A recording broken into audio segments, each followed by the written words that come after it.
Is ag dul an arcan air tá champíní rehanna héir an Ciarraí, go dtí sean líon na hantra agus Craobh na mún Buaicphointí. An aireocht le Mayo rán príomhsa Ciarraí a chlí a drálí.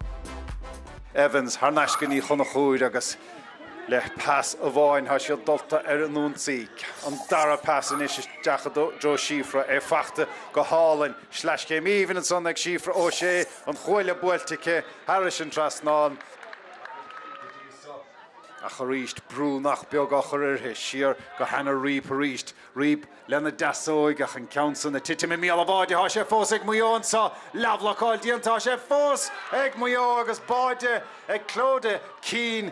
Well, ní anim níochaí ag gluthe canis chonachta, anim níochaí letas nó inniuh agus tora fónta an Guinness son. Bíchas gur báide a fuaradar.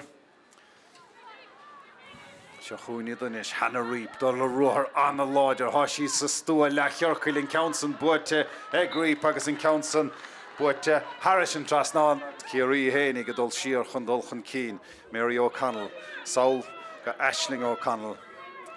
Sí gradam réil tógan nurig. Níomh carmidí a túd fé in council well in council Buaicphointí go nafaseach Harris an trasnán ag níomh carmidí.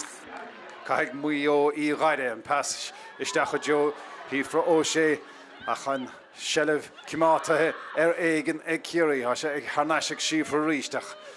An bearnas an dúilte síos an council seolta an mach go Daniel O'Leary mátá agus an ciad pointe fachta i cisin de hénig agus cic séir san tócathe gara ag Ciarraí cho fada le líomh ní chuna chúr níomh an council curtha a bheras agus an council seolta Harris an trasnán ag Daniel O'Leary a ríist agus bí caint chionnachar agus sála hain siad inis.